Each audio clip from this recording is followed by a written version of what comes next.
critical function of an organization. Just like how the GE today thought that it's the most important role in Toastmasters. Good evening, ladies and gentlemen. I was a project manager once upon a time, because of which I think it's extremely critical. Not just because of that. If the project goes down the drain, you need a bakra/scapegoat. So whom do you point fingers at? Project manager, right? And hence it continues to be extremely critical. So in 2017, I was assigned to a project. The previous project manager was kicked out of that particular project. And what was unfortunate is the person who got kicked out was my manager. The project was undergoing so much of problems, everyone was unhappy with it, and they wanted a new scapegoat, and there I come. The clients were very dissatisfied with what was happening. The leadership in that particular company were extremely disappointed. But in addition to all of these things, the team members who were also working over there were so exasperated, they were almost on the verge of committing suicide. They were burning the midnight oil. How many hours do you work in a week? 40? They were working 80 and trying to clock a lot more than that. They were looking at like Kung Fu Panda, with dark circles around their eyes. It was so unfortunate. In between that, there was so much of a commotion. I think I'm done with this organization. I won't be able to survive. What do I do? Put yourself in that situation. What will you do? Cut that scene. Move to 2017. RT Nagar, Banjara Academy. How many of you have heard Banjara Academy? A lot of you over here. So I'm entering this particular classroom to get a certification in counseling skills. Interesting. Counseling skills. But yes, I was there. A classroom full of people, 46 women and 3 men, including me. It's very surprising why only women think that counseling skills are important and men don't think. But whatever said and done, 6 months of classes over there, and there were a lot of important skills that were actually utilized and learned. But 3 really stood out. And I thought, let me share those 3 skills with you. Number 1 is being non-judgmental. Number 2 is your ability to listen actively. And number 3 is empathy. 3 skills which I want to speak to you about. And you will see where the connection is actually going. So to start with, being non-judgmental. What is being non-judgmental? You are there in the airport and suddenly you see this guy wearing velvet color vesti, white colored shirt, wearing Hawaii chappal, standing in the business class line. Like, what's wrong with this guy? Stop judging. Stop judging. He is the CEO of a conglomerate.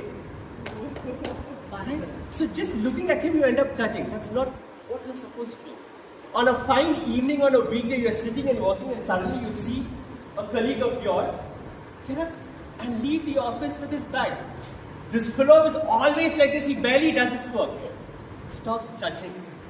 He's finished his work the previous day itself and he's enjoying his time off, which is okay. It's such an important skill to actually have, being non-judgmental. And you move on to being empathetic. What is empathy? Identifying yourself in that situation. Very good, very good. Putting yourself in the other person's shoe, isn't it? Yeah. No, it's wrong. It's wrong. You first remove your shoe and then you go wear the other person's shoe. That is empathy. No, the things that we actually do wrong. A lot of it.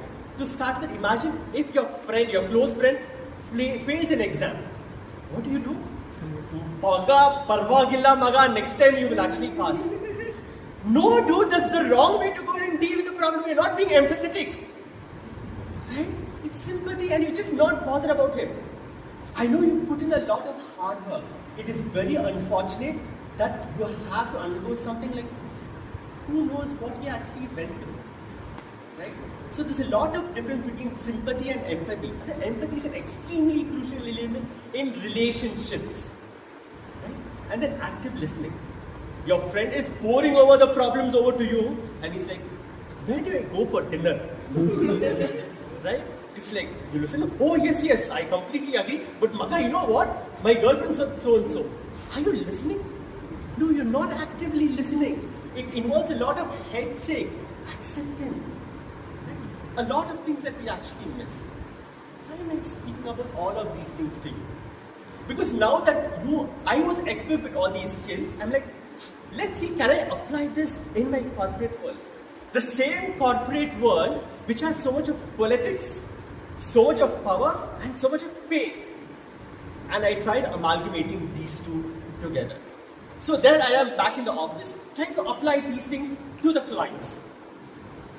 I showcase my empathy. It is so unfortunate that you had to go through all of these things and your company's goals were not achieved. To the leadership, it is very unfortunate that our company has not been portrayed in the right manner, and to our team members, saying that I'm so sorry that your hard work hasn't been recognized. Right?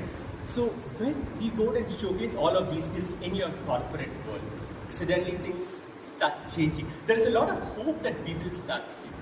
They see the light of day. In addition to all of these things, you get what you want, additional resources, and make sure the leadership has their skin in this game. And guess what? Suddenly the world of counseling, the world of the corporate come together, and you're doing a lot more better than what is expected. Right? I am a democratic leader. I tend to ask everyone, involve everyone. Just these skills might not really make you a great leader, or not even a good leader. There were skills that you learned from your kids, from your spouses, from your friends, your colleagues, and maybe in Toastmasters itself. It's always these skills that is there with you. Can you try amalgamating these two together? Because when you amalgamate them together, suddenly you see amazing results, and you tend to be a better leader. Back to you, Toastmasters.